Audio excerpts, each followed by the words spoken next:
What is up, guys? This is the Overleveled podcast, episode 36. And I want to quickly say that I'm sorry that we did not have the podcast last week. I was basically feeling pretty awful. I was sick. And just, it couldn't happen. So, do want to apologize for that. We do have not a lot of topics, a little bit of topics. We're going to start off with Xbox and Inside Xbox and what is happening there. And a lot of people, a lot of Xbox fans did not like the show. I've seen the show is pretty awful. A lot of cringy things. A lot of fans are very angry about how the show was handled and how there's a Dave and Buster's Halo exclusive arcade, game that's not even coming to the Xbox, but Dave and Buster's itself. So a lot of people are angry about that in terms of Halo news, nothing regarding any actual exclusive for the Xbox brand. There was also another game that is coming to the Windows Store that is a QuickTime racing game made by Studio Gobo. That is also coming to the Windows Store, not Xbox itself. And a lot of Xbox fans are upset about that because, we got State of Decay, and we'll quickly talk about that and how the state of that was pretty awful. That game is an actual state of decay, and I find that pretty ironic that a lot of media outlets were talking about the demos that they played, and, Undead Labs was telling those, journalists that this is a alpha or, this is a very early vertical slice of the game. And it turns out that it was the actual game because there's a lot of glitches in the game. I find it ironic that not many people are streaming the game anymore. It's lost its relevancy, and then the numbers are dwindling. And of course, Microsoft did have to announce the number of snacks, the number of hours played on the game, and not actual numbers, because they say 1 million players, we've reached 1 million players. And what does that actually mean? What does that actually entail? Because that could be just Game Pass and whatnot. We don't actually know those numbers. So I find that ironic.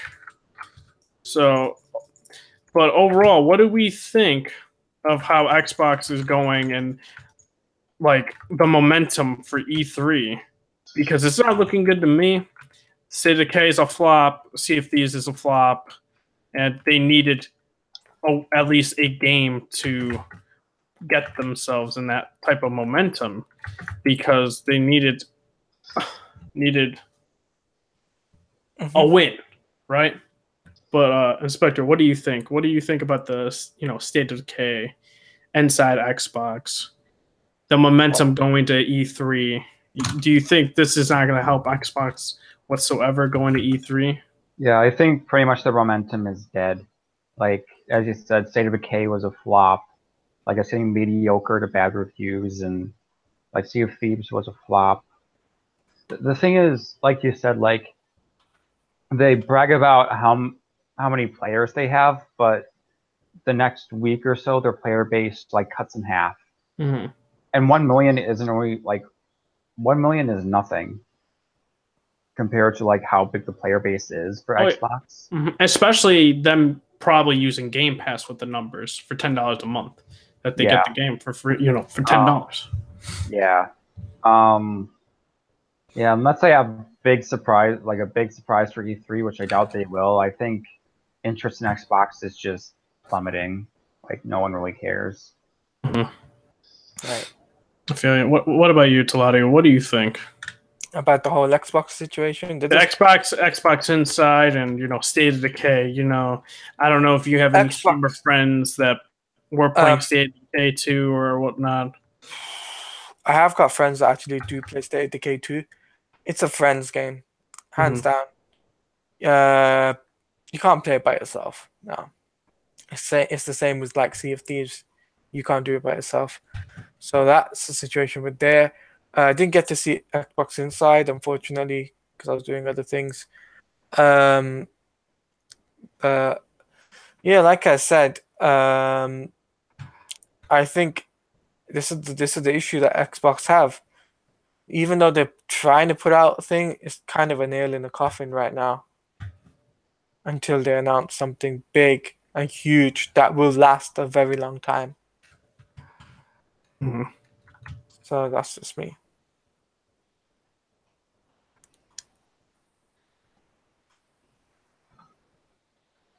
All right. Also, I was thinking about a question just now.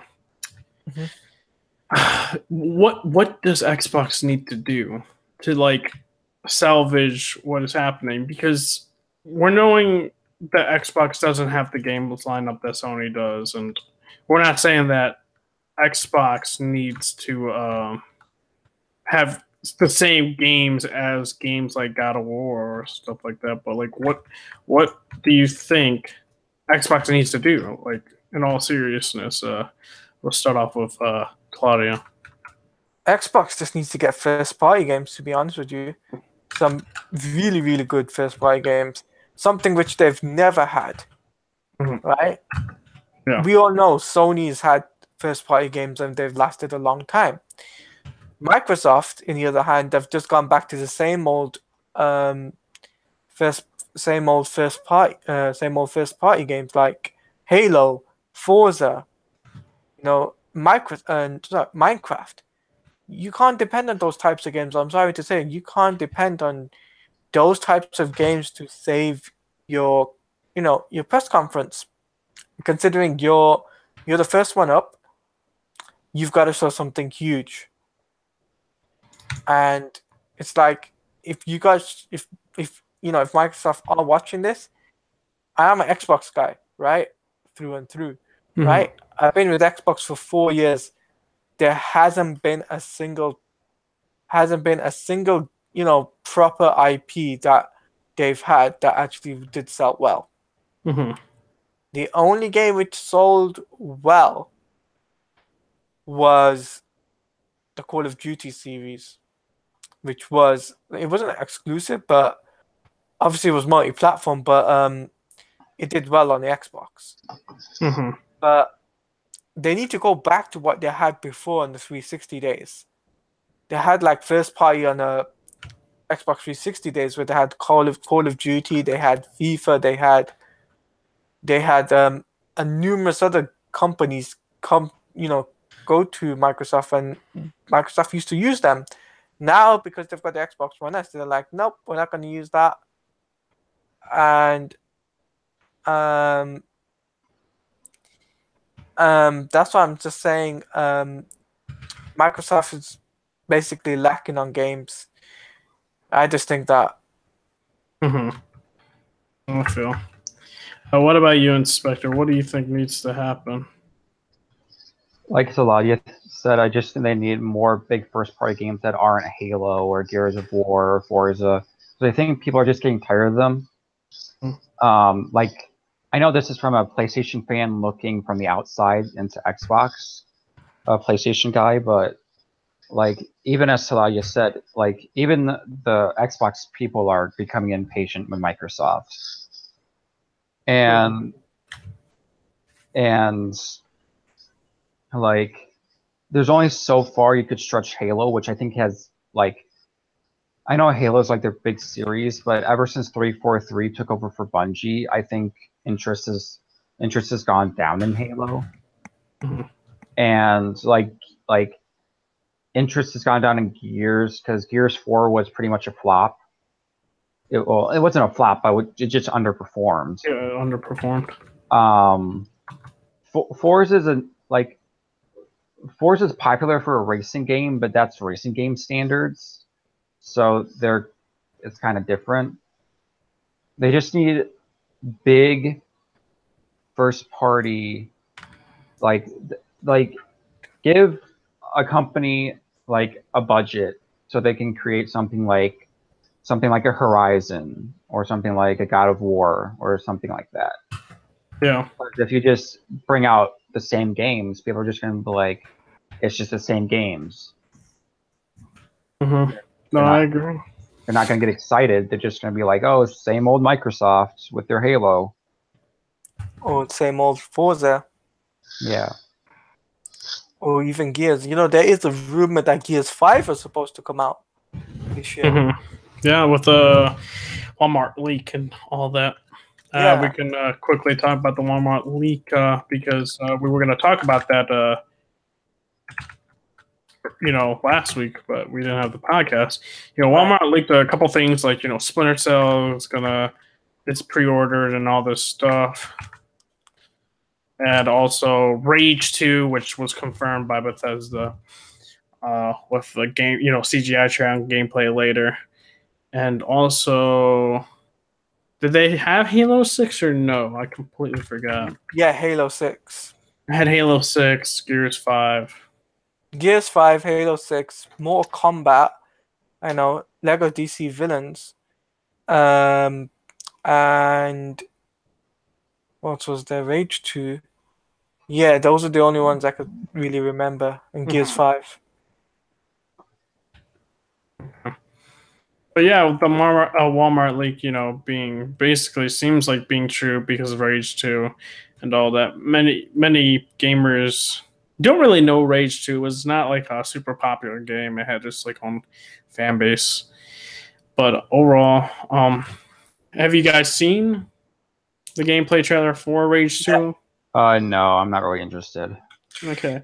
I mean, from what I've seen, I never played one. I've seen some gameplay of one, and I think it looks pretty cool. Looks pretty crazy, like Mad Max crazy, kind of fun type of thing going on from the vibe I got. What about you, Taladia?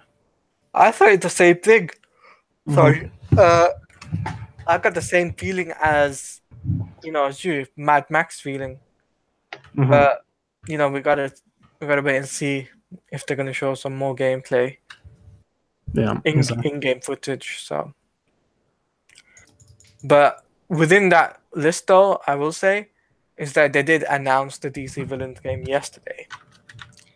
And, guys, what I can say is about this, it's a generic, it's a Lego game that's basically has got mixed reviews so far.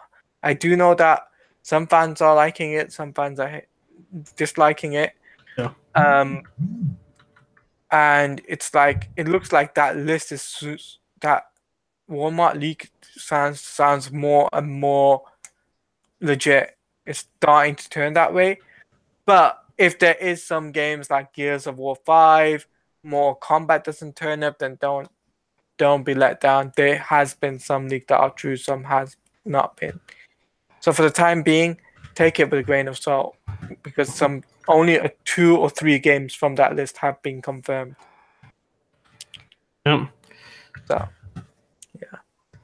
All right. So I'm going to quickly go right now into my thoughts of Detroit Become Human because I played the game. I actually beat the game.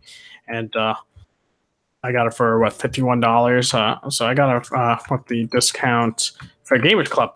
And, I played it pretty much straight through, like the whole time. I was like going through it. And your choices, and I stress this enough, your choices matter in the game. A lot of people's choices are very different and different playthroughs and all of that. And I almost you can either have all your characters, survive in different endings, but they're different endings. You could have your characters don't survive, 0 characters survive. And I find that very interesting throughout the game. And the graphics are insane. I'll say that because no graphics like that. It's just insane in terms of the character models and the motion capture and all that. And my only complaint with the game would be some character movement is a bit clunky, but other than that, you're either gonna like the game or you're not gonna like it because it's like if you like Telltale games, you're most likely going to like the game. If you don't like Telltale games, you're not going to like it. It's an interactive, story adventure that you're able to, have your choices matter. Where Telltale games have less and less, right? They've always touted your choices matter. They don't, right? They have the illusion of mattering, but they don't. Where this it has like different levels and stuff like that, and each like different scenario that your characters go through that other people's characters didn't go through, and I find that very, very interesting. And that's what I really like about Detroit Become Human as a whole. The acting is awesome. The scores, they had 3 composers, and I find that very cool because these, each composer is for each character and for their story and scenes. And I find that great with different themes and stuff like that. And I really liked each character soundtrack, each character story. You're able to connect with those characters, and I really like empathized. And I feel like if you do that, you have a good story. And what else can I say though? After that, like, originally I was like at 8.5, and then I was replaying it with different scenarios, and I lean more for like a 9 in terms of that. My only biggest complaint was like how clunky some of the controls are in the game, but overall, like, this game, couch choices. It's been advertised as a choice game, a very story based game, and that's what I got from it. That's what I like. Now, if you're not into that and you're more into gameplay heavy centric games, then this game won't be for you, right? This game is not for you, and I think that I know some people say that these games shouldn't exist. There's these type of gamers that are like that, where I'm not in the camp. I feel like these plays do deserve a place in the gameplay, in gaming, right? And I really liked it. And I think this is David Cage's best work for video games. Heavy Rain was my favorite, and I would put Detroit Become Human as my favorite Quantic Dream game. And overall, yeah, I give it around a 9 out of 10. And Inspector, you got any questions for me or whatnot, or any comments about Detroit Become Human? I don't have any questions, but I think your complaints are usually the usual complaints for a Quantic Dream game, because, like, usually, especially in Heavy Rain, like, the animations are really clunky in Heavy Rain. And I think that's the problem with Quantic Dream games, is that they focus more on the story than on the gameplay and on the animations. Mhm.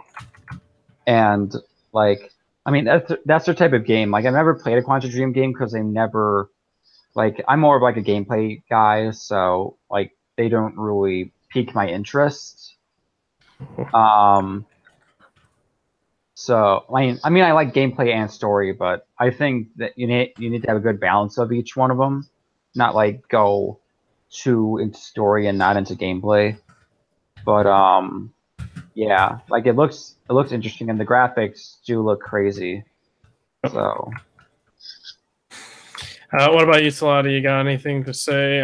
Because those Twitch numbers are pretty high compared to State of Decay 2, where the Twitch numbers are like dead. Twitch numbers are high for that game. I do know for a fact that game is really, really good. I've seen some YouTube videos on it. I also seen some interesting interviews of the cast members as well. Mm-hmm. So I do know for a fact that it looks like an interesting game. I think that it's definitely one of the top games out there. Probably second best in terms of since God of War. But what's I gonna say? Oh yeah, with this game. I do notice that Clancy Brown's part of this game. Yeah, Mr. Krabs. Oh, yeah, man. Clancy Brown, mm-hmm. The guy who plays Lex Luthor. He's in this game. And as well, this game, this game, I think this game deserves to have a nomination for Game of the Year, in my opinion. Mm-hmm. So that's just me, though. Oh yeah. Oh, I think it'll definitely. I don't know if it will be nominated for Game of the Year, It just depends on if there are other good games, right? I do say this though. I honestly feel that it will get recognition in terms of story, right? I feel like that'll happen. But in terms of gaming, I have no idea. Like it's gonna be tough because God of War is gonna be there. Probably Red Dead 2. It's just gonna be insane in terms of Game of the Year contenders. You got like Kingdom Hearts 3 coming, Spider-Man, and all that. So it's gonna be very interesting lineup of games coming out throughout the rest of the year. The only thing I will say though is if you guys do like Telltale, you'll enjoy this game for sure. Oh, yeah. I mean, your choices matter. This is like different levels and stuff like that. It's insane. It's insane. There's different endings as well. Oh, yeah. I mean, some of the characters mean a lot to you, so decisions you make in this game means a lot. Exactly. So, anyway, all right. So in terms, I would say, one more gaming news, and this has to do with like Rocksteady and stuff like that. Yeah. I heard this a while back, and I know people are starting to make videos about it now. It's with Rocksteady. Essentially, I'm not going to use the technical term because I completely forgot the technical term for hiring in terms of that. It's basically saying that game as service. Yeah, it's games as a service, and I don't blame Rocksteady. It's mostly the top executives from WB because they want the money, man. They really do. I will say this: it's like Rocksteady is hiring these people or hiring this individual to implement some sort of games as a service in Rocksteady's new game, which is heavily rumored to be Superman. Which I don't know how that'll work, and hopefully nothing changing gameplay wise. I do see it could possibly be the same vein as Shadow War with Monolith Studios, and I don't blame Monolith Studios for what happened with the game because that's not their fault. That is really the fault of WB Games because they're pretty damn greedy. If I were to be honest with myself, right? I just don't understand why they would do so because it's not needed in these type of games. It's not single player games. You don't need games as a service in that, right? And I feel like you're gonna piss off consumers not wanting to buy your game, kind of like Battlefront 2 with EA and loot crates and whatnot, and even with Shadow War because Shadow War is like I think this month getting rid of the loot boxes for orcs and stuff like that and making the grind less intensive to get the true ending. But for me, I really hope that WB isn't really,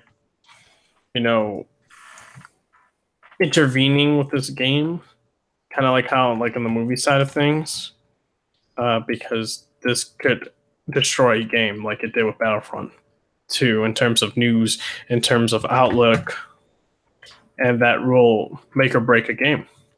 But what do you think, Inspector, about them hiring this games as a service, position with this individual? I mean, I don't really pay attention to like job listings and stuff. Mm-hmm. So I don't really know, but hopefully, as you said, they're hopefully letting Rocksteady do their own thing and not like getting too deep into it. Yeah, because do you think though, if WB Games, interferes too much, and these, let's say, microtransactions, if it were to happen because of the listing and stuff like that, and they're very egregious, do you think the outlook of the game in terms of press would kill the game? Maybe. Because it did with Battlefront 2. Like that thing is like one of Star Wars is a. I know, but Battlefront 2 is multiplayer. Mm-hmm. So I don't know how they would implement microtransactions into a single player game. Well, we can look with Shadow War, for instance, with the orcs and stuff like that. True. That was pretty egregious, and that kind of hurt the game in terms of sales, and they had to take it out later on this month, actually. So yeah, I feel like for me, though, it's going to be make it or break it in terms of if it's egregious, it's going to break the game in terms of media reception. Mm-hmm. What about you, Talal? What do you think about this? This game as service thing is probably just to do with season pass. I don't think there's going to be in-game microtransactions at all. Because if there was a in-game microtransaction, they would have to do something like upgraded abilities and stuff like that.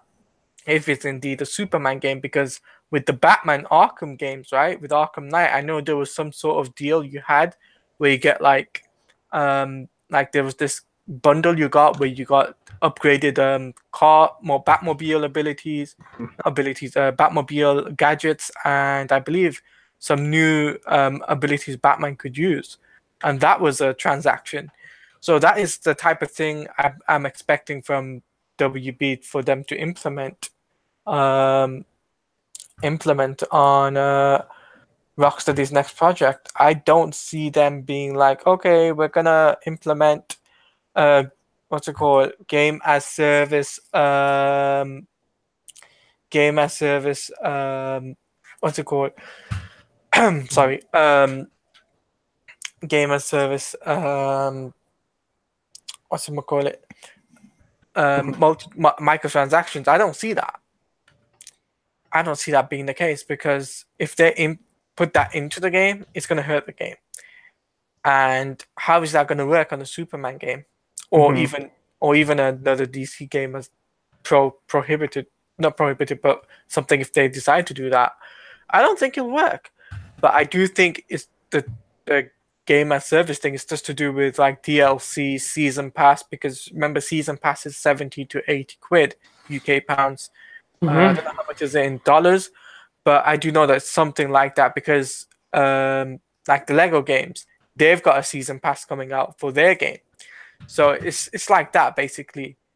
I think it's all just got to do with the season pass and skins and stuff, and the transactions. If you don't get the season pass, will just be like skins and challenge maps, or even to do with story extension, because I can just see that being the case. I don't see that being just to do with what Shadow of War had. I don't see that being the case. But that's just me, though. I mean, all we got to do is wait until E3 now, because obviously E3 is right around the corner, and obviously they haven't said anything as of yet. So we'll wait and see and find out. If there's no announcement, then we know that no microtransactions. But if it is, and there is what's it called, game as service, it's gonna mess them up in some sort of way. I mean, like you're saying, like, I don't think it'll be dealing with season pass, because like the Spider-Man game, right? It's having DLC, but they don't have a games as a service, lead and stuff like that in their team. So like that couldn't have happened. I don't think Rocksteady's the one who's like, oh, let's hire. It's WB. It's WB implementing themselves in these types of games. Okay. Because why would the Lego game have a season pass, right? They never had a season pass before until Lego Batman 3. They had a season pass then, and since then all the recent games coming from then, they've had season pass. Okay. Yeah, exactly. And I do want to say one thing though, and this is regarding because some Arkham YouTubers have wanted to talk about, these would be developers I would want, developers that should make a DC superhero game. And I wanted to say, like an Arkham YouTuber was saying that Sucker Punch should make a Arkham game, or one of the DC superhero games, right? And I want to say, to people that have seen that, that's impossible.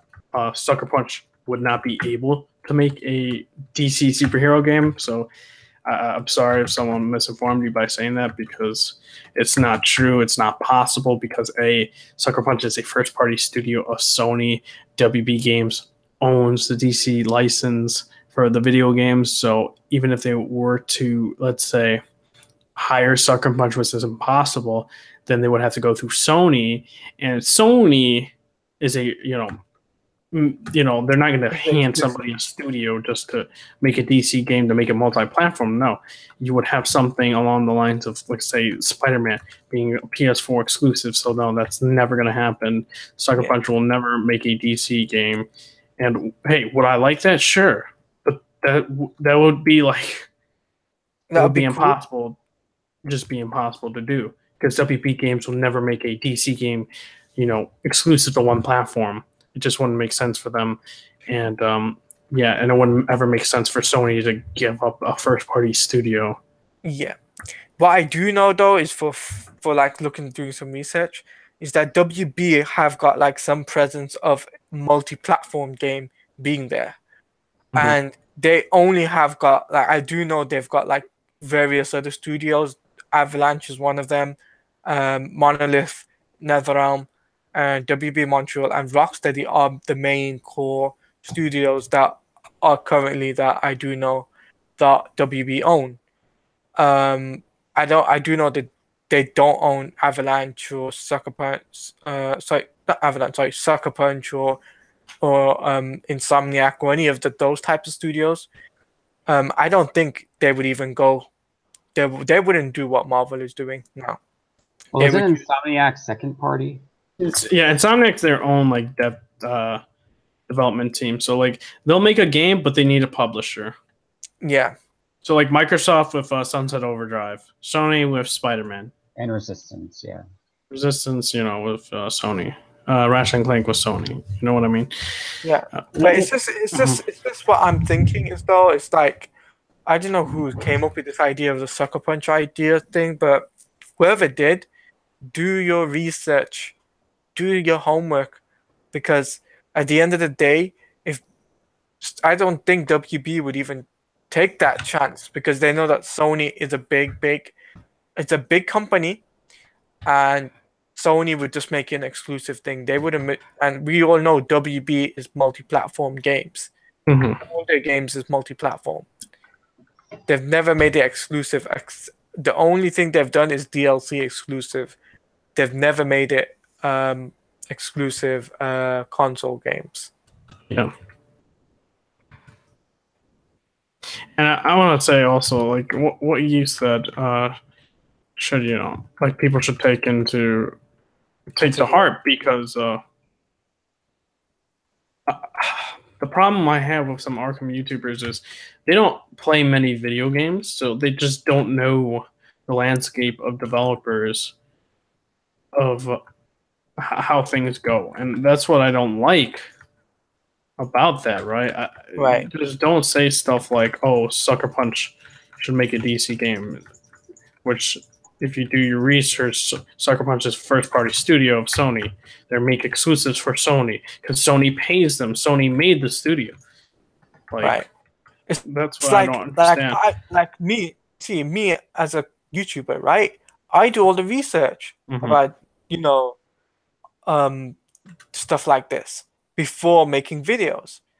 Yeah. So I'm saying, like, I would say, I'm an Arkham YouTuber. I'm not gonna lie, but still, I'm not one person to go, okay, Sucker Punch should make an Arkham game or a Wonder Woman game or something like that without doing some research. So I just do all those research and say, hey, look, the only company that I know that WB do own is this company, this WB New York, WB this, WB that, and that's the only thing I see from WB. I don't see WB going out to Insomniac or going out to Sucker Punch or even going out to what's the other one? Red Hood. For Sony's IPs. Naughty Dog. Naughty Dog or something Yeah. like that. Yeah, Naughty Dog or something like that. Gorilla. They wouldn't go. WB wouldn't go to them for their thing. So Mhm. whoever came up with that video, think twice, do your research, and then make a video. Any thoughts on Spectre? Not really. So we got a potential. We've been hearing some leaks and stuff like Sony making another first party studio.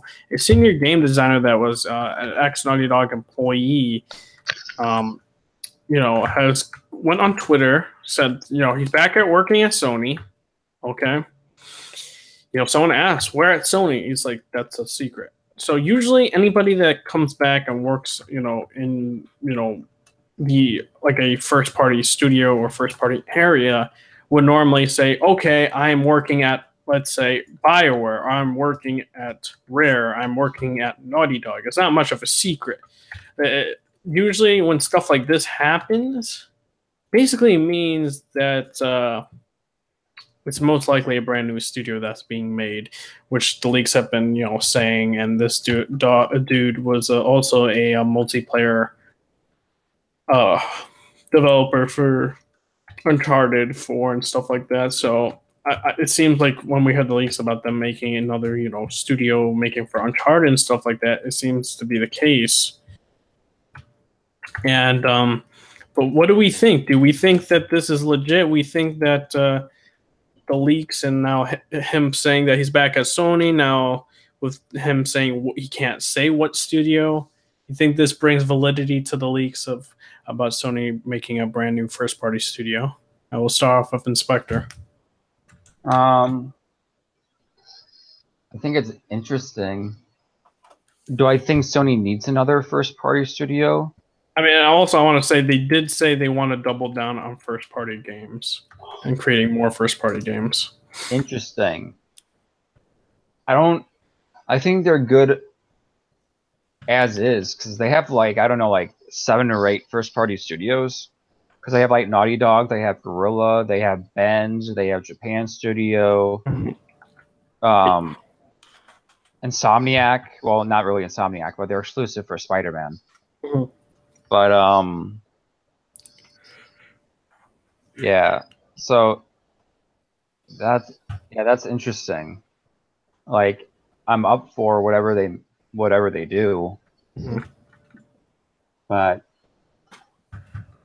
what about you, Talata? What do you think Of Sony's, about the senior designer saying he can't say what studio he's working at for Sony, and this begs the question that this is probably the leaked studio that Sony is making, brand new first party studio that Sony is making. You think that brings validity to the leaks Maybe. coming out and stuff like that? Sony making Maybe. first party studio, and Sony has said like they're trying to double down on first party games. maybe, because remember there was a leak list, right? You remember that? I thought there was like a leak list that said, oh, because obviously we don't know what the games was, and I do know there was like Insomniac saying, developers saying, oh, this leak is this, but I think what that guy, I think it might be right.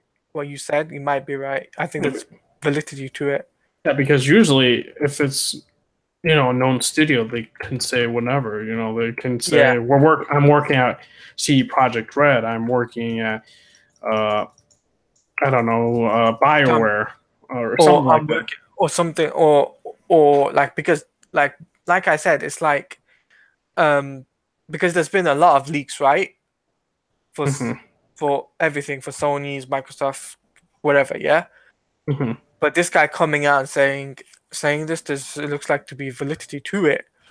I just think though that it just depends on what game they're working on, or first party game they're working on. Yeah. It could be Capcom, it could be Japan Studio, it could be anything really. Yeah. I just hope it's something really, really good. Do you mind not going Inspector gets his saying and then I'll talk about Already did. Yeah, he already did. He already did. do you mind if I talk about the list though?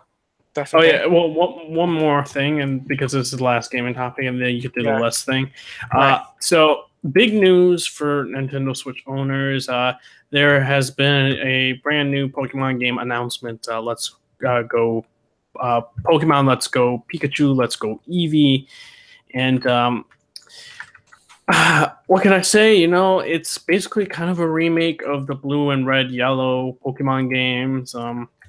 Graphics, I'd say, look pretty good. Now I'm going into the negatives, and there's quite a bit of negatives for it.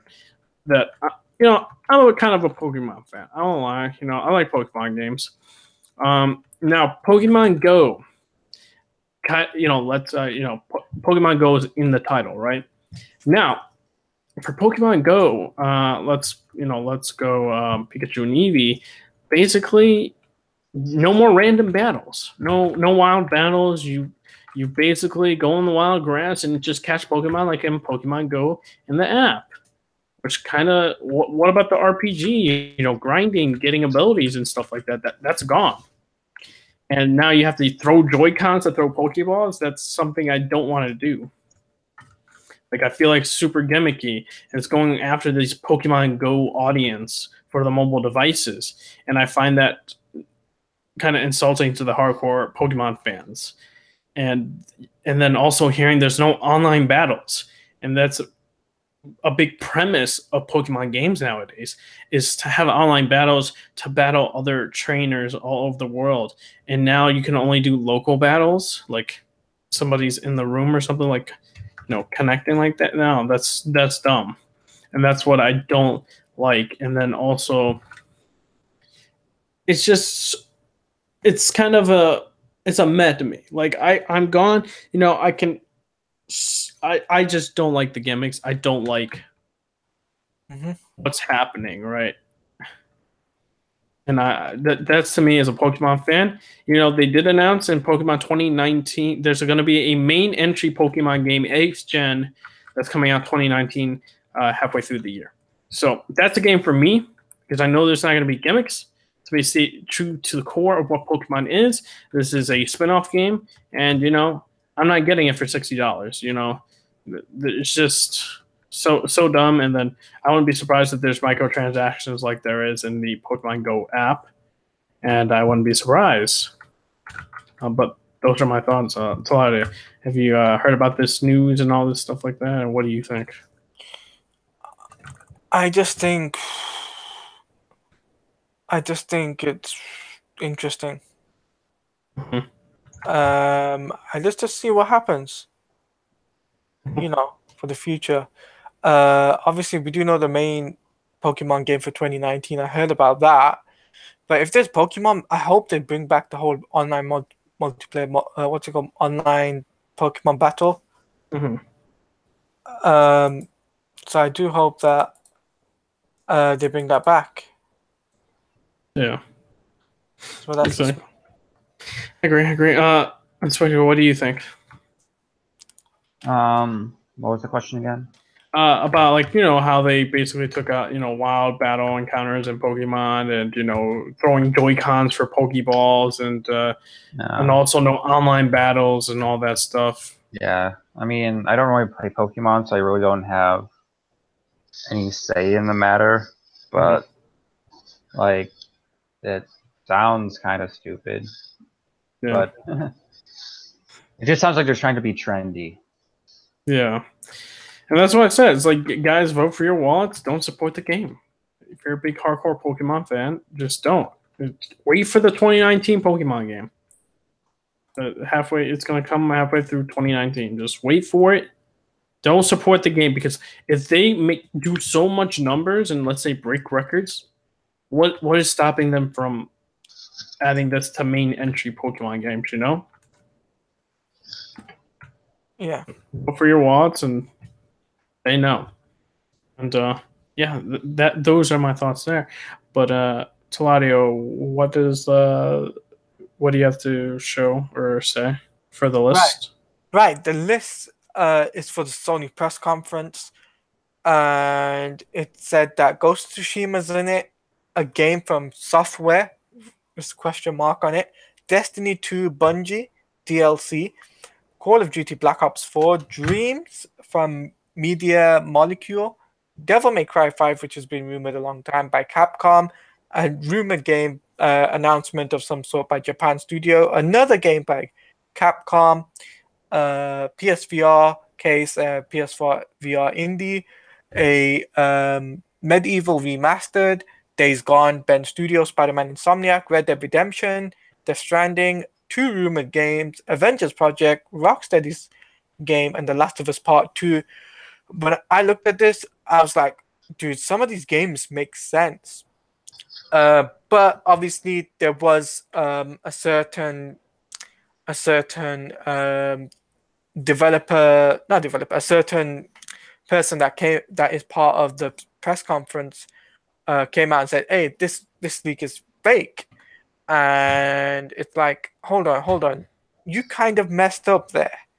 Why would you come out and state that? There was a tweet done by a YouTuber talking about this leak, and then James Stevenson, who is part of Insomniac, comes out and say, "Hey, they got the name of the presentation wrong." What I found out is just that they shortened the names. So Electronic Expo is just shortened because I did the research on this, and I was just like, they shortened some of these games, like Red Dead Redemption, shortened for Red Dead Redemption 2. And like everyone knows Destiny is going to be, like Bungie is going to be there. Everyone knows Black Ops is going to be there. It's going to show something. And Days Gone, obviously, they've got to show some sort of gameplay that actually release date. So some of these things, but I just don't understand why Insomniac come out and basically say, "Oh, this is fake. This doesn't make sense. This is not true." And to me, that seems as if there's false hope in terms of they're very scared of what they said. Even though I know they're part of the Sony press conference, I know that they talk between different studios, but still, they're the only studio that came out and legit said, "Oh, this is fake." No other studios that are within that list came out and said, "This list is fake." Ben Studio didn't come out. Square Enix or even Treyarch, for that matter, didn't come out and say, "This is real or fake." So I'm just thinking there is some validity to this leak, especially with considering with the likes of Black Ops being there and Days Gone, because even though Days Gone had got coverage on Game Informer, but there was never an announcement for a release date. So it kind of makes sense for them to be there, even though Sean Layden said they were going to do in-depth gameplay. And Spider-Man, for me, the Spider-Man thing is just a bit weird for them to come out and say that this is not real. I don't know about you guys, but for me, it sounds weird that they're the only studio to come out and state something. Nothing by Sean Layden, nothing by Jeff Knightley, nothing by E3 themselves, just a developer, just one of the developers within the Sony press conference at Insomniac coming saying, "Oh, this is fake." To me, it sounds a bit fishy, and it sounds something's really wrong with that. And I think they're really scared. So, guys, what do you think about that? I'll go first. We've seen this in the past, though, that developers have stated that something's not, something's fake. For me, I'm thinking that it might be fake because a lot of the Sony, like, we don't really know about the Sony and the Microsoft and stuff like that. I'm seeing multiple Nintendo leaks and all that. Like, I just don't really trust the leak and all that because really, like, I can't tell you a Sony leak that was legit besides the 2016 one. Right. Since then, the last year's leak wasn't true. So I'm just on that side where if a developer says it, I'm going to believe it because they're part of the show. Right. Sean Layden has other things to do. he's not really in the social media aspect and all that, so I can understand. Square Enix, they don't really do much in terms of media and stuff like that. Insomniac's very much into the Twitter space and all that. Not many developer studios are like this, so you can kind of like look at it like that. Right. But for me, I'm just I believe what they're saying. Because some of it was like see these question marks and stuff like that. And it's like they're question marks in your E3 plans. That's a little fishy to me because it's like anyone can make an E3 plan. Like I can make one and just be like, hey, this is what's going to happen in E3. Because And we do know, just remember, we do know there's been a lot of leaks, Sony, Microsoft, and even Nintendo. But this type of leak it's weird that it's been presented like this, though. I mean, let's be real though. Question marks for E3 like less like that's never No, I mean really in been terms of the done. way it was presented, though, I like mean, it's not. the layout. The layout looked really bad to me. Like I don't know, it looked fake-ish to me. Question marks. There's no question marks. You know the games. You know the games that are going to be in your own presentation. Right, It doesn't make sense to me when I looked at it, right. and I just don't believe it. The leaks I believe for Walmart are real. I just don't believe like these E3 lists that have been coming out on Nintendo. Like there's been like two of them, so I don't really know which one to believe. So for me, I give it a hard pass. I don't believe in the Right. leak. Um, Right. if Insomniac's in it and they know Sony's plan, E3 like plan, like they Plans. know it. Right. If they say that and it turned out to be, let's say the leak is true, even though like we know these games have been announced before. Like we know about the 4 games. Sean Layden announced those games. So Yeah. that's not hard of a stretch. It's not hard of a stretch to say, oh, From Software is going to be in there. You know what I mean? And then Yeah. let's put Yeah. Rocksteady in it. Like, I don't know. It's just, for me, it's like, I Days give it a Gone. hard pass. Days Gone, the same thing. I mean, anyone can do it. That's Yeah. just me. Yeah. What about you, Inspector? What do you think about this list then, in terms of it? Do you think that do you think that first, do you think Insomniac did the right thing for them to come out and do this thing and say, it's fake? And the second thing is, do you think this is fake, or do you think that it's just something made up? First with the Insomniac thing, I think it was a mistake. I think it's better to keep it ambiguous because if you come out and say it's fake, that would make a lot of people think that it's real because maybe they're trying to cover it up that it's real. But me personally, I don't think it's real because, like Red Hood said, they basically put in like the easy things. Like we knew Ghost of Tsushima was going to be there. We knew Last of Us was going to be there. We knew Destiny was going to be there. Then Yeah. they just peppered in a bunch of like random stuff. It's like it just feels really fishy. Like most leaks feel fishy, but like as Red Hood said, I think the Walmart leaks are truer than since they basically leaked Rage 2 and Rage 2 was a correct leak. I think those Walmart leaks are pretty much set. There probably will be a few wrong ones. I mean, the thing about the Walmart leaks is that they pretty much doubled up on games because if it was multi-platform, they put both the PS4 and Xbox One versions on it. So they pretty much doubled up on the games. We still don't know how long Sony's keynote will be. At least I don't think we know. We I don't think- know. We don't know with Sony's press conference how long it'll Yeah. be. Yeah, so we don't know. Like if it's 2 hours, maybe they can fit that many games in. But if it's like less, like if it's 1 hour, like it was last year, there's no way. But if it's 2 hours, maybe. Like if there's, I think if they do it like, because didn't Sony say they were focusing on like 4 big exclusives? Yeah, they said they were gonna do in-depth game. Yeah. So if they do that, that means well, like in my opinion, in-depth probably means like 10 to 15 minutes each game. Yeah, So- like you will see probably a cinematic trailer along with a like vertical slice of a demo for the game. Yeah, and like four games with a 10-minute window is 40 minutes. Mhm. So like that's 40 minutes to an hour. So, and they'll probably like space it out, but like for for Destiny, it's probably just gonna be a cinematic trailer. Yeah. For Black Ops, it's probably just gonna be like a 5-minute demo, like usual. Well, actually, no, because since there's no story mode, Yeah. what are they gonna show? Mm-hmm. That's a question, you see. Because usually they show story mode for a Call, like they show like a chapter of the story mode for Call of Duty, but since there's no, maybe like a battle royale trailer, maybe. They did that already. No, well, no, he's talking about like Inspector would be saying like a gameplay trailer of Battle Royale, not like what they did originally.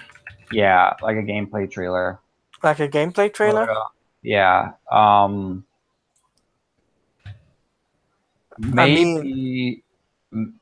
Sorry, Taladia, I interrupted you. But yeah, go ahead, Taladia. Say what you're. It says it was going to be a trailer stroke. Yeah, it says it was going to be a trailer. Yeah. Red Dead makes sense. Maybe a trailer, maybe. Oh no, probably not a demo. And with Rocksteady, it will probably, like, if Rocksteady is there, like that's a big if. But if Rocksteady is there, it's probably just gonna be another like 2 or 3 minute CGI trailer. That's what I said. Yeah, if they were there, it's gonna be a CGI. You're not seeing no gameplay for it. I mean, Bungie. What I've seen on the list, it says teaser feature for DLC. Black Ops 4 is a trailer stroke partner. And then I also see like Death Stranding is going to be not Death Stranding, Red Dead Redemption 2 is going to be a teaser trailer. Which I would also call into question. There's been already a teaser trailer for Red Dead 2, so I don't see another teaser for Red Dead 2. That just doesn't make any sense for them. And here's my thing with Death Stranding. No matter how long it's going to be, we're probably not going to understand any of it. Yeah, man. Stay okay with me. We're gonna get mind. Our minds are gonna be done over, man, for that game. I mean, our minds were already done over from the PSX gameplay. Yeah. Or that was just Game Awards and PSX. Yeah, Game Awards. I mean, yeah. I mean, Hideo Kojima did tease us the gameplay in his Twitter feed. So I'm just saying, though. I mean, the way I see things, though, man, I think it was wrong for Insomniac to come out and say, "Hey, it's fake," and I think that's a big, big mistake on their part because they shouldn't have done that. Should have just kept quiet about it and just waited it out. Because I think that would be the best thing for them.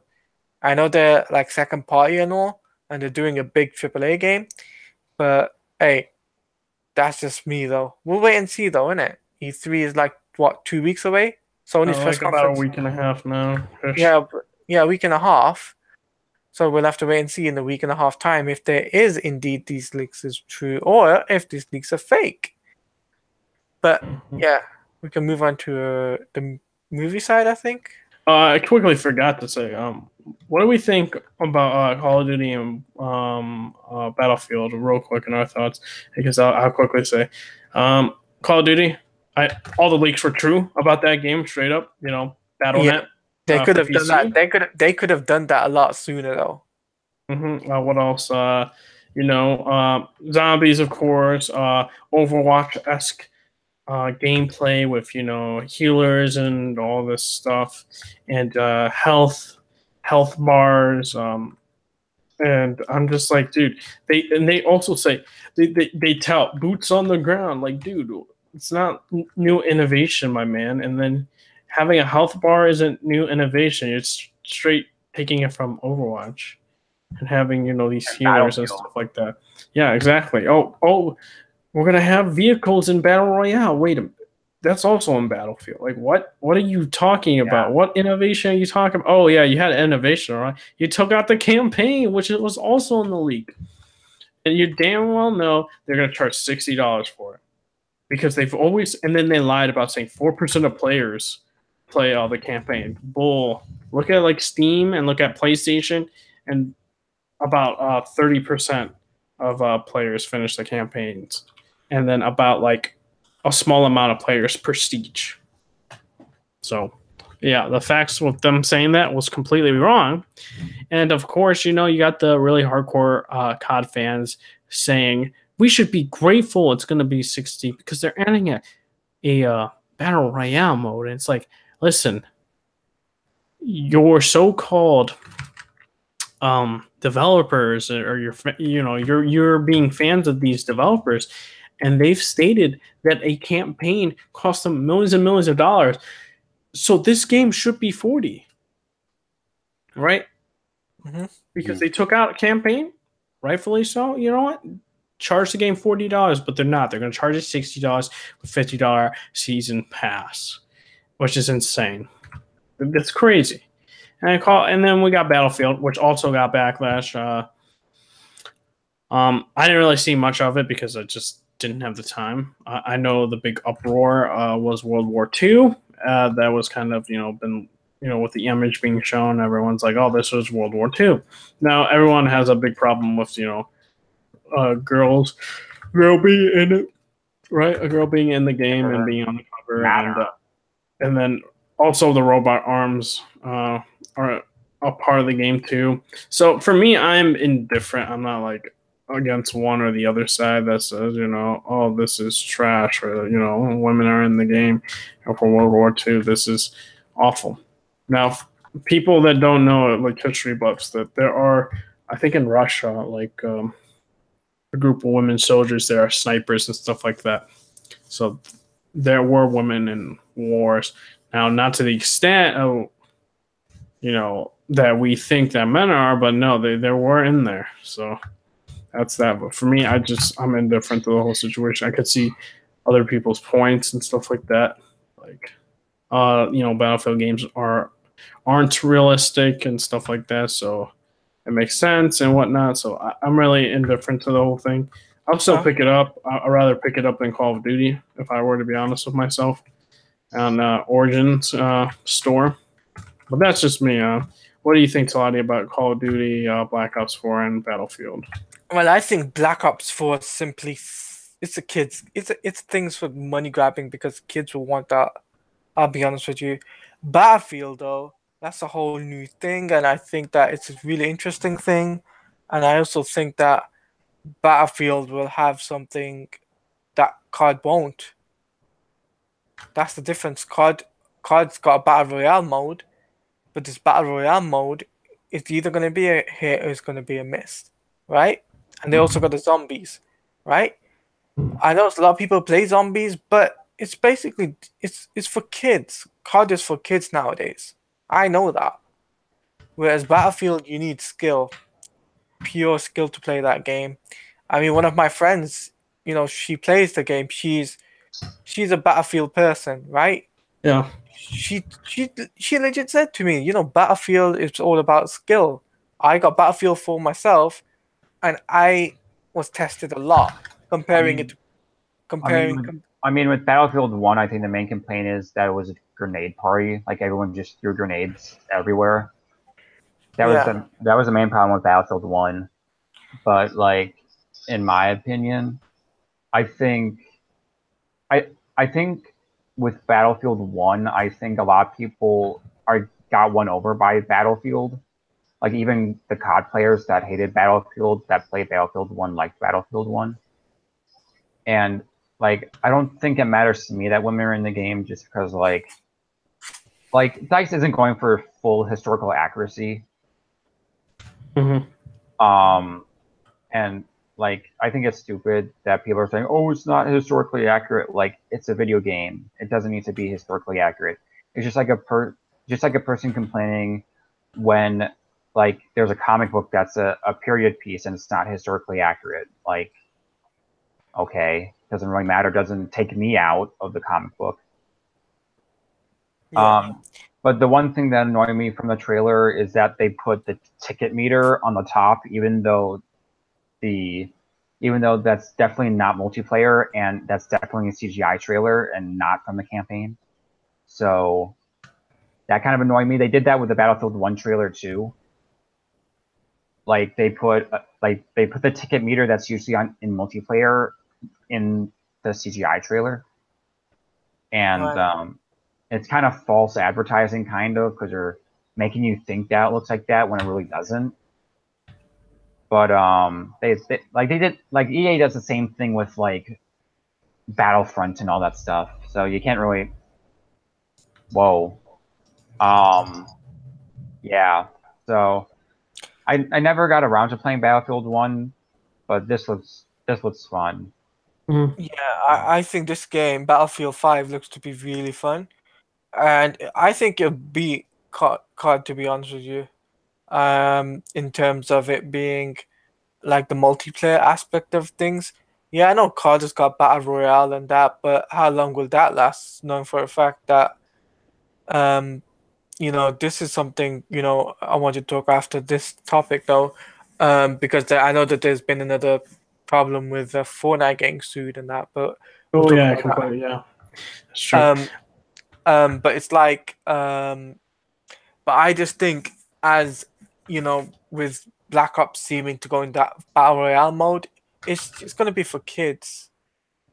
It's not going to be for people that have got skill, and I think that's going to be the main issue with Black Ops. Whereas, what's it called, Battlefield 5, like their games are going to be full of people that can got skill, determination, and stuff like that, and it will sell. It will sell more than I believe what Black Ops 4 will.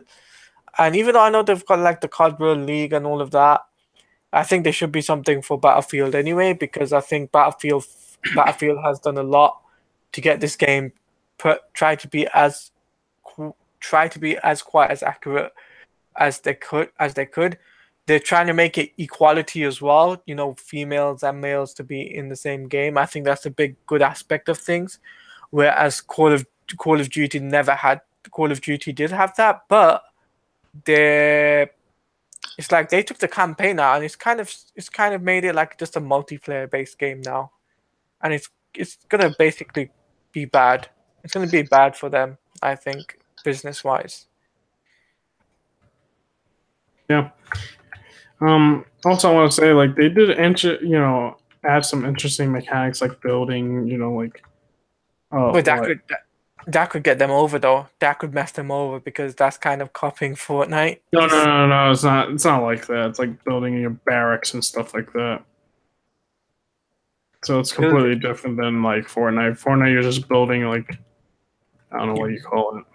you're building like with Fortnite, you're kind of building stuff that to protect you, kind of. Yeah, but they're Um barely. You're like putting like sandbags and stuff like that and yeah, all that. but yeah, that's what I'm saying. But we do know. So that's just me though anyway. So we can talk about the whole what's it called thingy, PUBG suing Oh yeah, Fortnite. yeah, yeah. Blue Hole Games suing Epic Games, which is not going to be good for Blue Hole Games with PUBG because of don't a lot of people don't know this, but Epic makes Unreal Engine, same engine that uses PUBG. And I think there was a similar situation that happened with Epic. And after the lawsuit, they took the engine from the developer, and they basically, end up, game, falls. The game doesn't do well. PUBG will lose the Unreal Engine license, and it's not going to look good. And Epic has more money, so they're going to have more lawyers. And Bluehole does not own the license. PUBG does not own the license of Battle Royale. It was done in Arma. It was done in H1Z1. So yeah, I think the lawsuit is happening because PUBG is losing its player base. It's a fact that they're losing the player base, Mhm. and they can't compete with Epic. Now, I'm not really much into like Fortnite. I try, like I play it when my friends ask me to, but I will not play it like by myself. It's just I just can't do it. But it's kind of petty of PUBG/Bluehole Games to do something like that because they're going to lose the lawsuit and they're going to lose the license and the game's going to fall hard.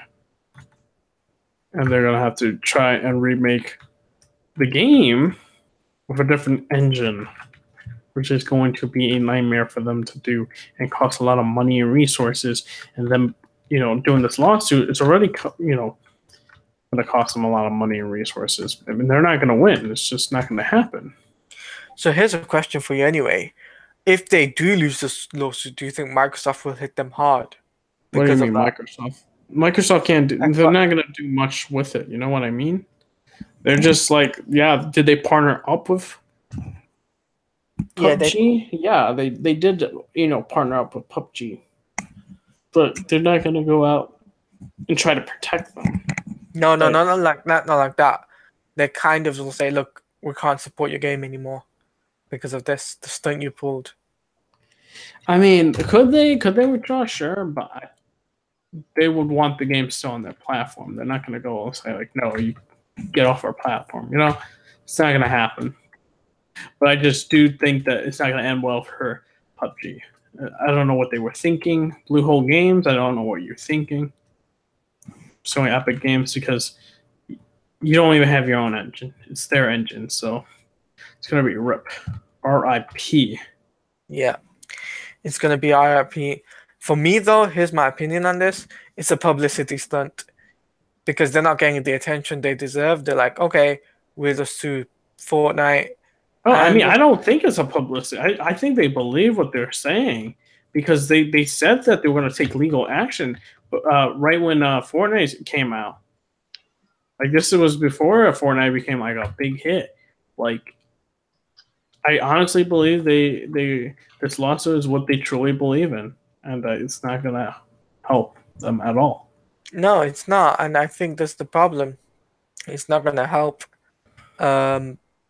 It's not going to help PUBG with their thing because as well their game doesn't run well at all. They haven't fixed their game. When they've seen Fortnite succeed, it's like, okay, Fortnite's succeeding, we'll sue them.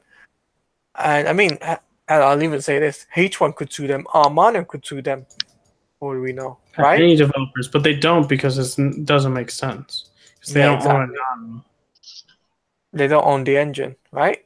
So I'm just saying, though, man, it's a bit silly coming from Bluehole, and I don't think this time Microsoft will save them.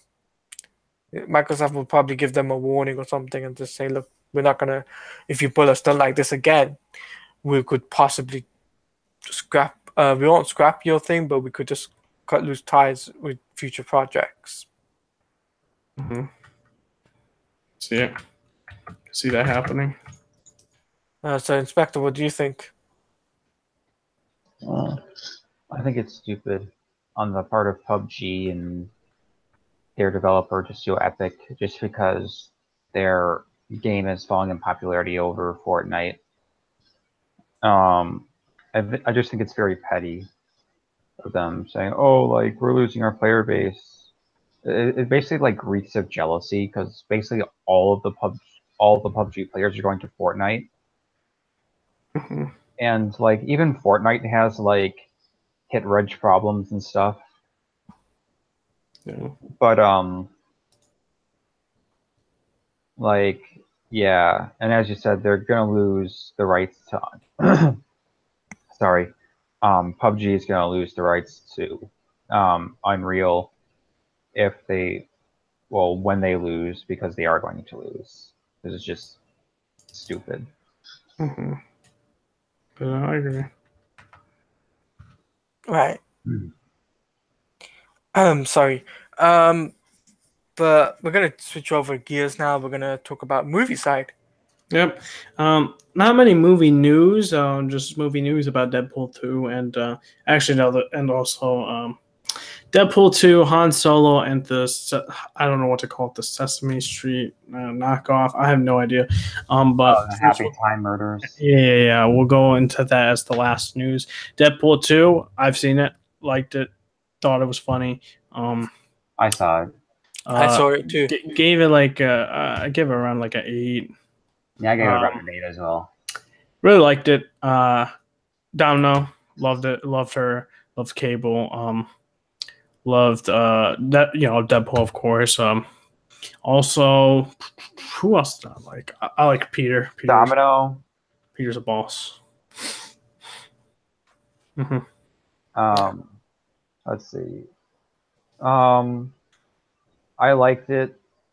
I thought sometimes Deadpool was too conscious of pop culture. I think 50% of the jokes landed and 50% of them didn't.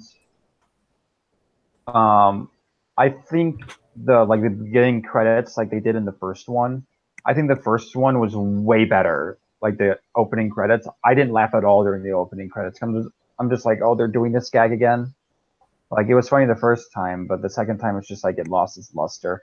That's a problem because with Deadpool, they rehashed a lot of jokes from the first one. The new jokes were funny, the old jokes weren't as much. Mm-hmm. The superhero landing joke was funny in the first one, not really in this one. Mm-hmm. I thought, yes, they got a bigger budget, but I think the bigger budget was harmed the focus of the movie because I think they focus a lot more time on action than they did in like story development. I kind of like I get what they're trying to do with Vanessa, but I don't really agree of how they executed it. I thought the execution was kind of haphazard with the whole like killing of Vanessa and like she's like in heaven or she's like his conscience or whatever. I thought that was kind of weird. The end credit scenes though were really good. They were the best part of the movie in my opinion. The end credit scenes where just like going back in time and like fixing the timeline. I got you. Me, it's like also some of the CGI isn't that good, but that's because even if they reason I can understand why the CGI wasn't good is even though they got a bigger budget, the budget isn't that big in general. And it's not like a Infinity War budget. It's like a little over 100 million, isn't it? Just like. So like I can understand why that certain character didn't look good, you know? Yeah. It's not gonna look like Thanos. It's not gonna look like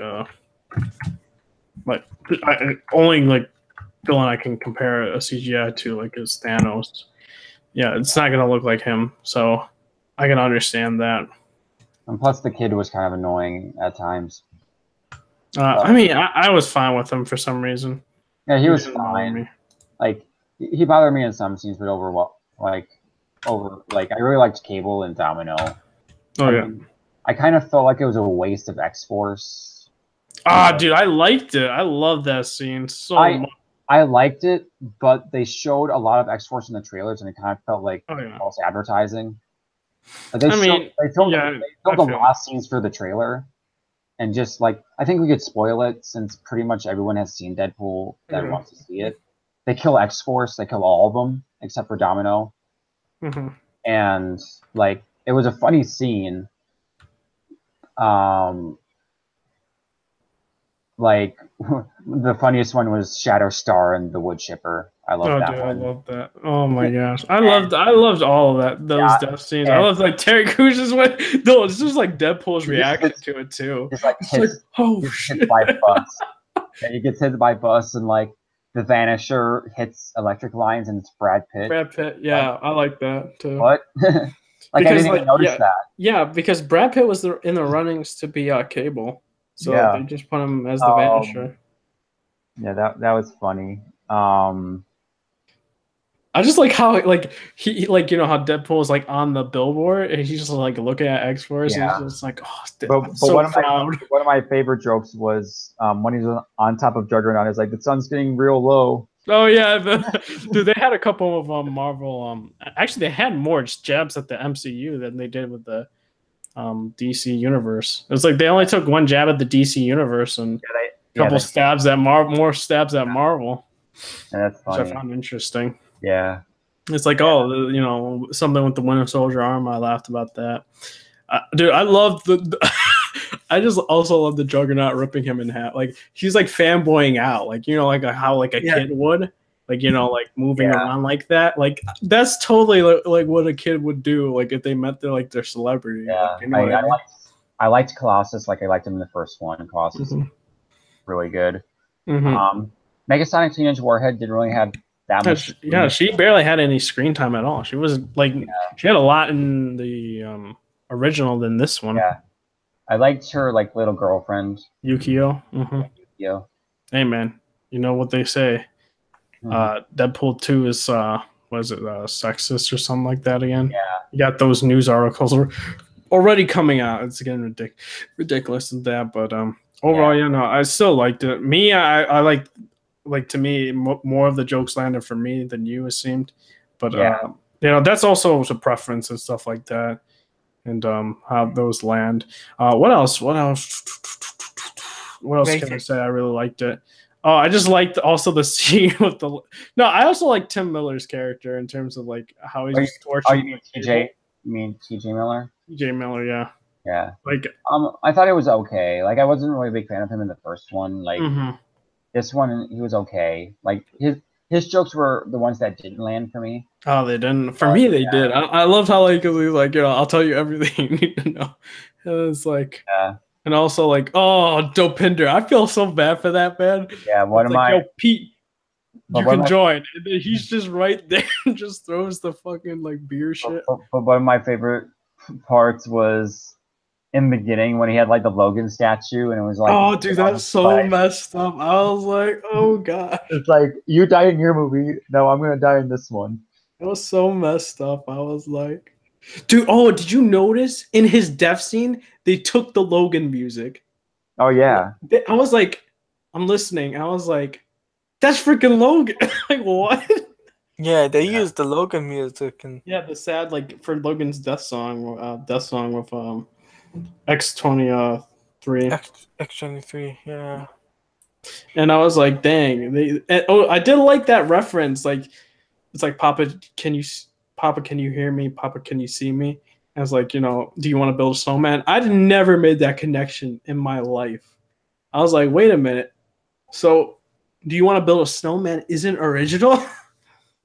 I was like, damn, Disney. You lied to me. What else did I also like? We did get a cameo with the X-Men, which I loved, and they just like closed the door. That shit was funny. But the thing is, like, no one, that just solidifies that no one on Fox cares about continuity, because that's the first class X-Men, like the young X-Men. Well, that's not the first class, because that's like whatchamacallit, Cyclops, Beast. It's like the Apocalypse X-Men. Yeah. But the thing is, like, this is like Deadpool like takes place in now, and that movie takes place in the 80s. Like, didn't look like they aged one bit. Yeah, of course they didn't. It's like, that's hard to do. It's like, you gotta make them all with masks or something, like try to age them up, but that's the problem. It's like we gotta have the actors there somehow or something like that. So I chalked it up as like, it is what it is. I'd rather see the actors there than than have new actors. Or they could have just got the old actors, I guess, from like Patrick Stewart and stuff like that. But the problem is Patrick Stewart doesn't want to do X-Men, again. So then you got that problem. And scheduling conflicts, and that just becomes a hassle in of itself. What else can I say that I liked? Post-credit scenes were phenomenal. Yeah. I love the... They weren't really post-credit scenes as they were taking place like during the credits. Yeah.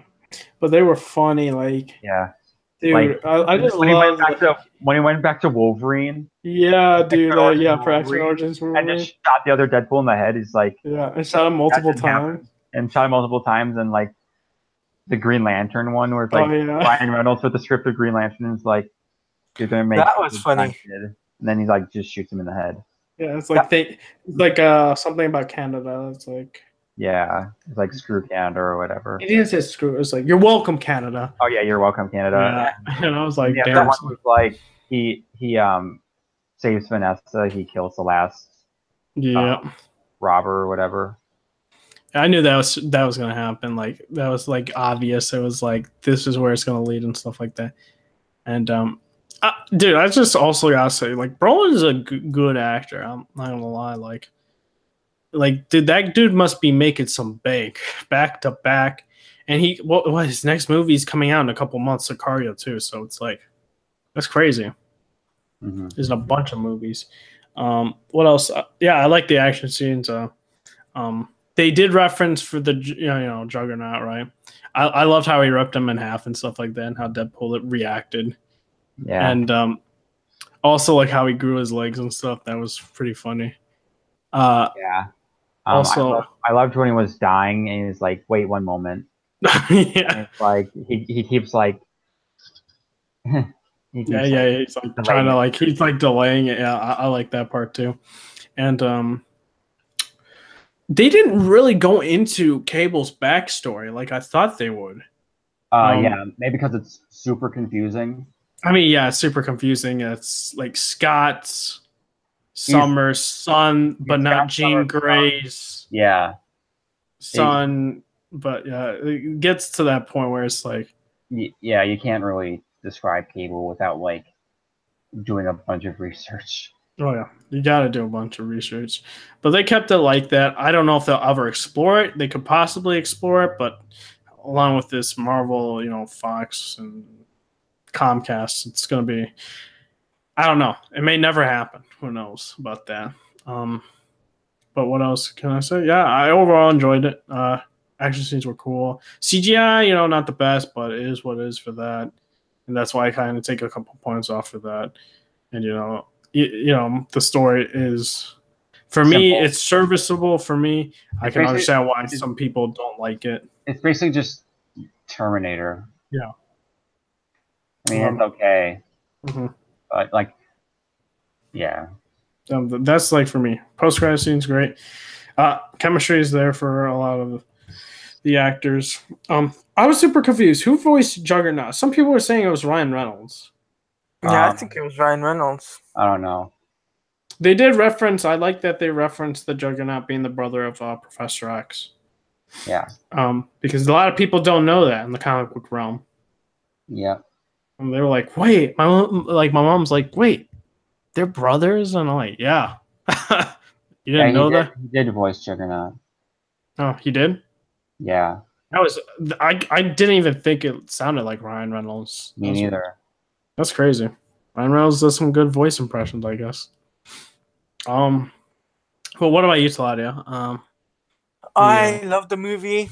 I gave this movie I'll give this movie a 8.5 out of 10 because it was funny. A lot of funny scenes. I did enjoy the fact there was a lot of references to Marvel, a lot of reference, Marvel Cinematic Universe. I love the fact the funny moments were like Juggernaut coming back, Logan, not Logan, X-Men Wolverine, X-Men Origins Wolverine, that they had used that scene. That scene was very funny. And not many people know this, but actually, what's his name? Forgot the actor's name now. God. The guy who plays Logan, Hugh Jackman gave the blessing. There we go. Hugh Jackman gave the blessing for him to use that scene, and they got a different actor to basically do the shot. But I overall enjoyed the movie, and I gave it an 8.5. And I think there won't be a sequel to it. I doubt. But I think there's going to be something else coming. Mm-hmm. Okay. Well, we're talking about Solo. I haven't watched the movie yet. I will watch it maybe this week. I don't know. Yeah. So it seemed like Solo underperformed. For the 3-day weekend instead of the 2-day weekend. Let me pull it up real quick. Solo box office. And here we go. For 8 hours. So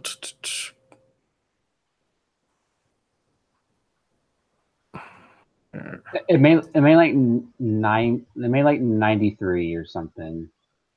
93. Yeah, let me look. Box Office Mojo. Solo: A Star Wars Story.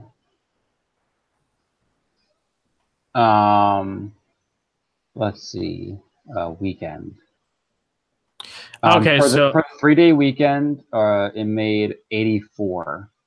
That's domestic, or is that total? Domestic. This is domestic. For the 3-day weekend, it made 84, but for the 4-day weekend, because of Memorial Day, it made 103, which is really bad. Domestically, which is not good for a Star Wars film. A lot of movies will kill for that, but that for Star Wars, that's not good. Yeah, total worldwide as of right now, it's made a little under. It's basically at 180 million worldwide. Yeah, and it's a 250 million budget movie, so yeah, it's kind of bad. And I know they were trying to make this a trilogy of movies or something like that. Now, I'm not gonna say the movie's bad. I don't know if the movie's bad. I'm gonna see it maybe this weekend or next weekend. I have no idea when I get bored, essentially. Also, I'll say this: I don't think the box office numbers like it's indicative to the quality of the movie. I honestly think that having Avengers and having Deadpool, it's going to kill the potential sales for the movie. This movie should have just came out in December. If I'm going to be in all honesty right now, it would have made more money if it came out in December. I don't know why they chose a May release with all these movies. The same thing happened with War for the Planet of the Apes, Spider-Man. Like, when you have a lot of movies come out, it is not good. And I don't know why companies and studios think, oh, let's just put it there just because we want to show our competition how fierce we are. Then you're going to lose. And it wasn't smart of them to do so. And they're going to fall to, I think, second place next week because it's not looking good next week. And also, I think that's it. Now, some people could say, oh, because of Star Wars The Last Jedi or because of Star Wars fatigue or whatnot. I think it's because of all these movies. It happened with War for the Planet of the Apes, Spider-Man Homecoming. It's happening at this time frame. Because Deadpool 2, slightly did less than the opening for Deadpool 1. And that's because A, it came out after Avengers Infinity War, and B, it came out right before Han Solo. So I hope these studios learn a lesson and space out these movies. Now, for me, hey, man, I'm living in paradise going to see all these movies, but it's not going to help. You know what I mean? That's like let's say Sony putting out The Last of Us, then putting out God of War and Death Stranding, and the next each week. The games aren't going to sell well. It just doesn't make sense. But that's just me. Inspector, what do you think? Yeah, I think it was a mistake to move it to Memorial Day. Mainly because it was so crowded. And I think that I just think people weren't excited for it.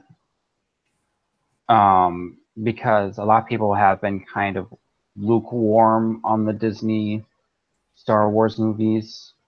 Most like the fans, I guess. Well, fans have quote unquote have been disappointed, and I don't think a lot of people wanted a Solo movie. So I think that worked against it too, and plus all the production troubles and stuff kind of turned people away with Lord and Miller getting fired and then Ron Howard coming in basically redoing the movie. I mean, I've heard good things about like the performances, like with Donald Glover and Alden Ehrenreich has kind of gotten mixed reviews. Some people really like him. Some people think he's just okay.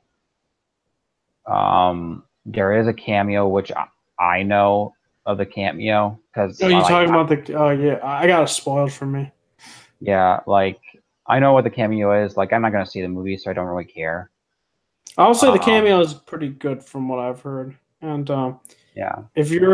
I'll say this: if you're fans of Star Wars: The Clone Wars, Rebels, I think I can't recommend a movie I haven't seen. So it's like if you're a big Star Wars fanatic and you like Disney Star Wars, go see it to see the cameo. But if you're not, you're not. That's just me. Yeah. What about you, Talati? What do you think?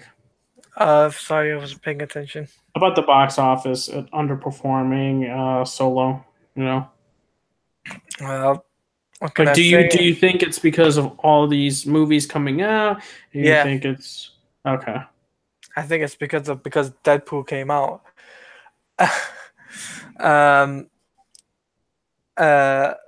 yeah, I just think it's underperformed because of Deadpool 2 coming out. And even Avengers. It's like there's just too many movies coming out, and this shouldn't have happened.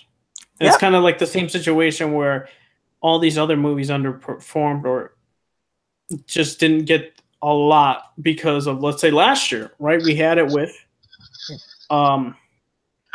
Spider-Man: Homecoming, War for the Planet of the Apes, and also Dunkirk, right? That happened with those movies because they came out like consecutively or in that month of July. It was insane.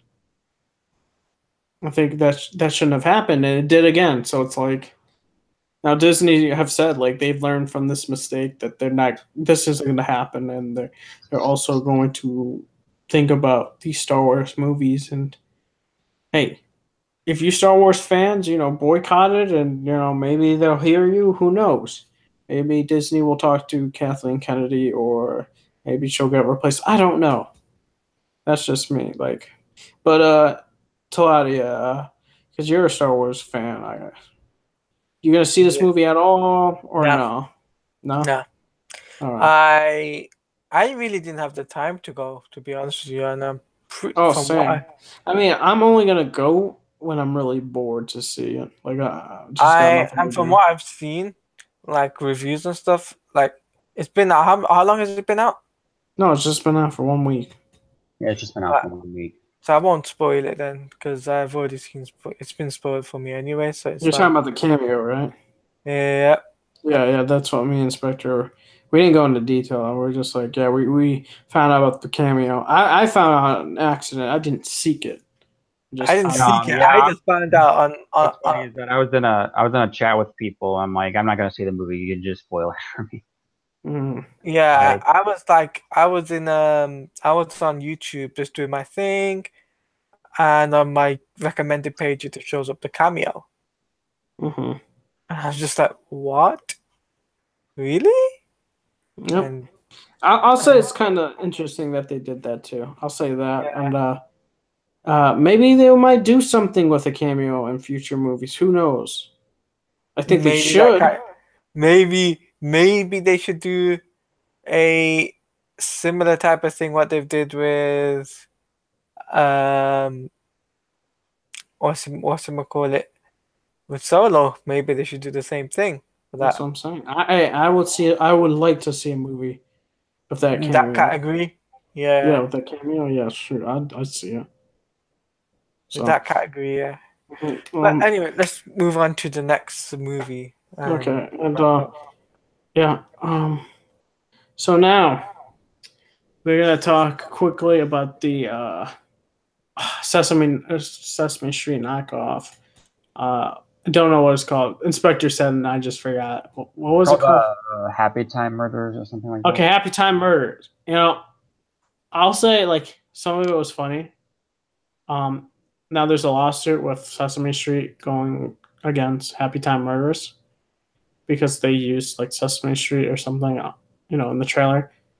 I'll say this: supposedly the Sesame Street maker son is directing the movie, which I find very interesting. And the people that own Sesame Street want to preserve the image and whatnot, but the son, wants to make this movie because he find it ironic.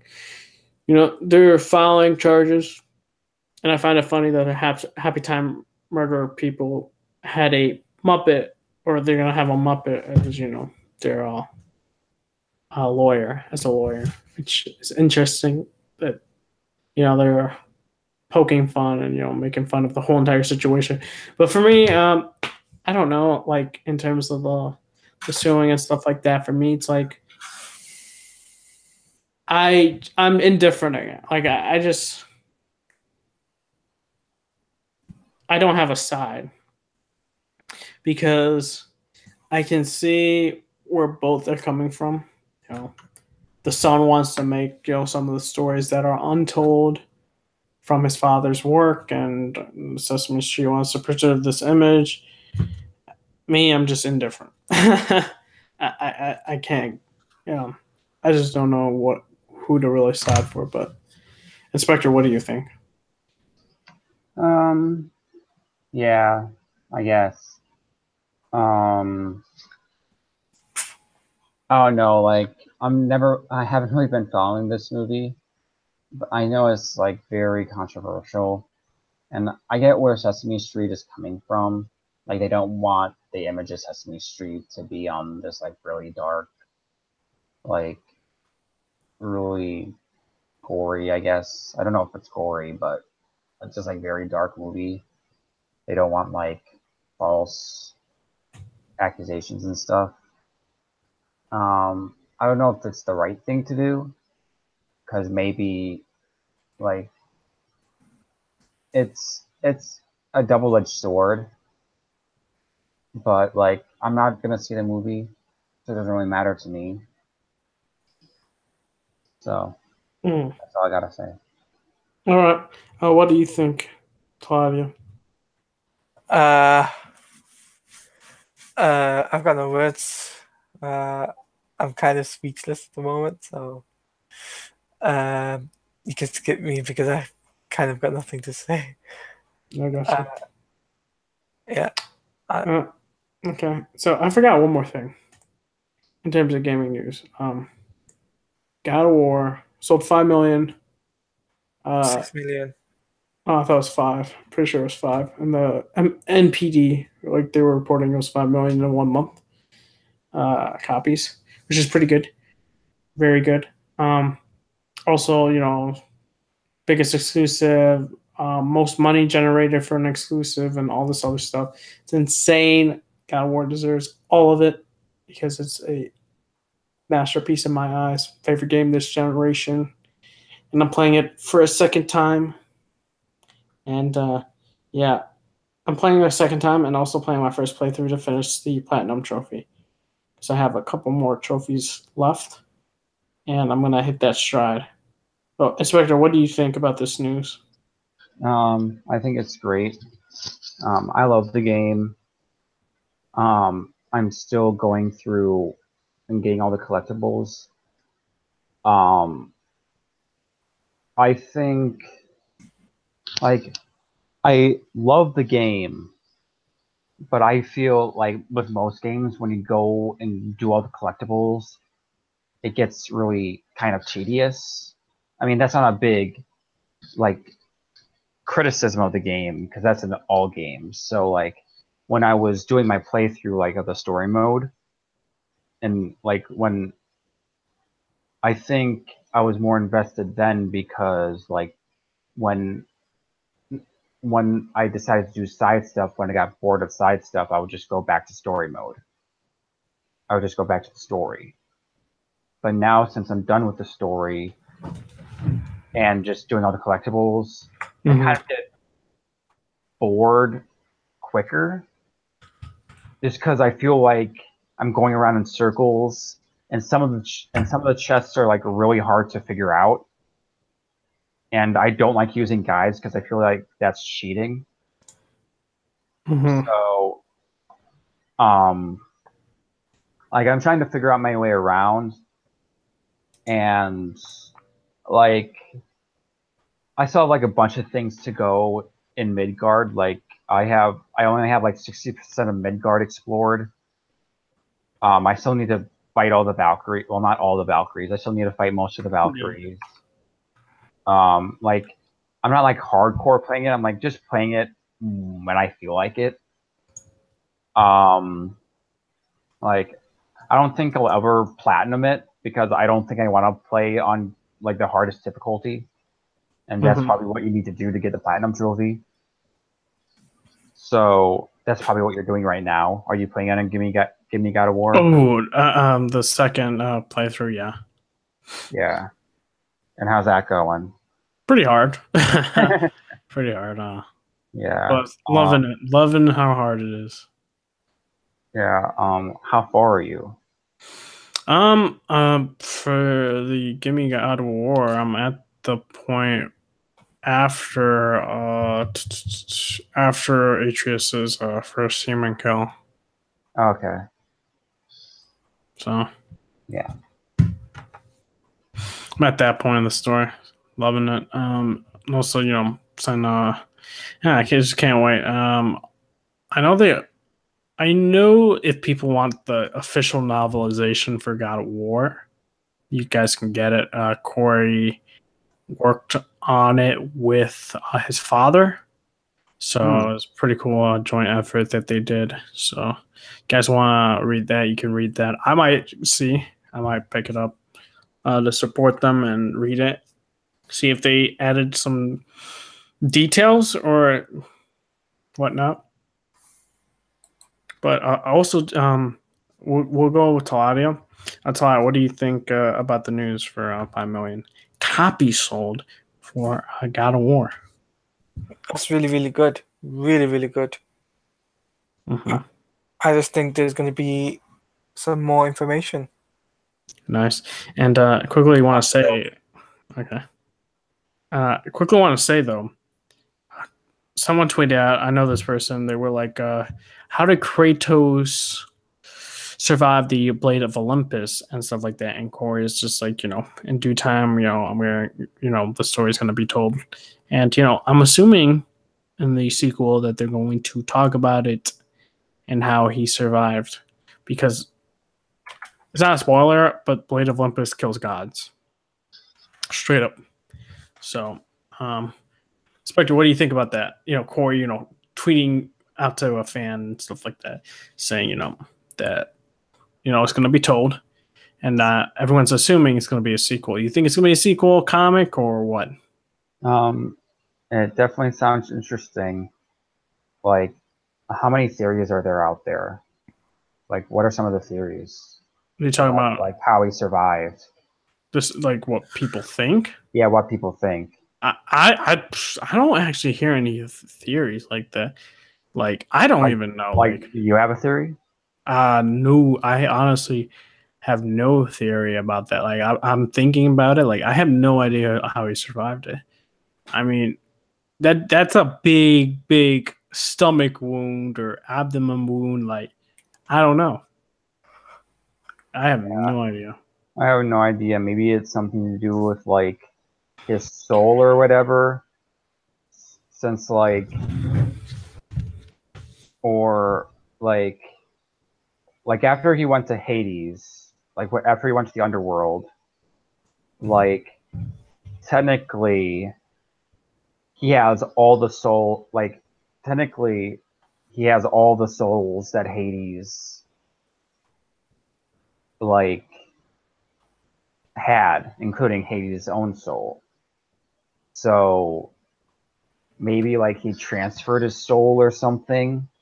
Maybe that's why he's so like cold, I guess, or something like that. I don't know. It's just I don't know what I'm saying. I suck at coming up with fan theories, or maybe like it's something with like Zeus's essence and how it maybe that's like transferred into Kratos. Maybe something. I don't know. Possibly could be. Again, I suck at fan theories, so don't take this. I got you. As anything. Yeah, I'm the same. Well, I think that's about it. I believe, unless you guys want to say anything else or have anything else to add. No, I've got nothing else to say, but just be excited. Just be very excited for what we've got coming next for next week. Yeah, next week I do want to say for next week we're gonna do, because we haven't done it yet, and I was planning on doing it for last week. We're gonna do our easy predictions because we haven't done it for Ubisoft, EA, and Bethesda. So do check that out because E3 is legit. Once we do it in that week, yeah, actually, look. Do it in that week. That Sunday coming up will be Microsoft's press conference and EA's press conference.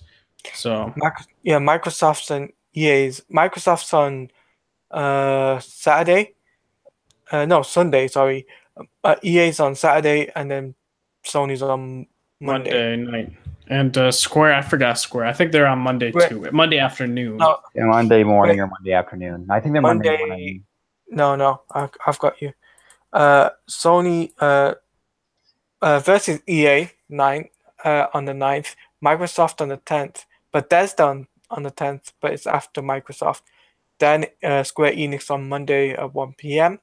Pacific Eastern time, and then Ubisoft, and then it's a PC gaming show, and then it's Sony's press conference, and then Nintendo on Tuesday. Yeah. That's what I thought. But yeah, I look forward to that. I will be streaming, hopefully some. It depends on my job, my shift. I really do hope that I'm able to stream Saturday and Sunday. Don't know. And also Monday. Yet again, don't know. Tuesday definitely will be streaming Nintendo's because it's just my new shifts and stuff like that. So it just depends because of my new job that I'm getting after this job. But yeah, do want to say, if you did enjoy the podcast episode, give it a thumbs up, share this podcast with your friends. Also, hit us up in the comment section below. Tell us if you agreed with our opinions on these topics, what you wanted us to cover in the next podcast episode. We'll probably incorporate it, and also we'll say we'll try to stream on Twitch tomorrow for a little bit. Probably stream again Arkham Asylum because I'm trying to just play some games, do Arkham Asylum, maybe do another game, then City, and then another game. Don't know. But yeah, check that out. Redheader420 on Twitch, and also stick around the YouTube channel. Also planning on dropping a video next week around that time frame. And also, thank you for watching. Inspector, where can they find you at? They can find me on Twitter at the Inspector, and make sure to go out and buy Doomsday Clock, which came out today. Really good issue. Yep, I'll be getting my copies of books with Man of Steel, Doomsday Clock. Man of Steel was also solid. Get Man of Steel too.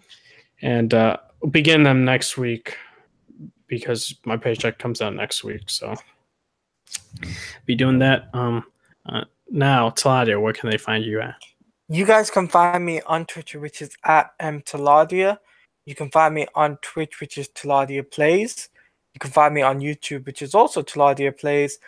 Currently, I am on Twitch. I'm taking a break on Twitch. I'll be back at the end of, just midway through June.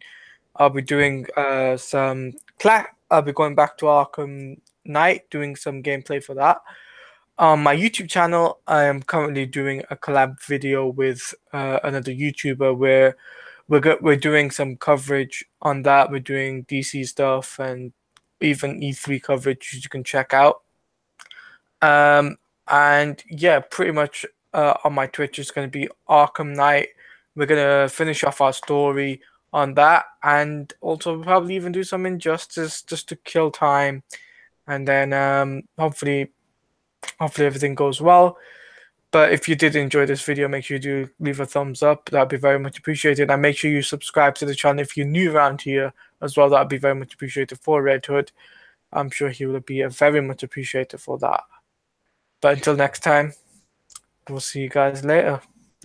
This is the Overleveled Podcast. Signing off. See you guys later.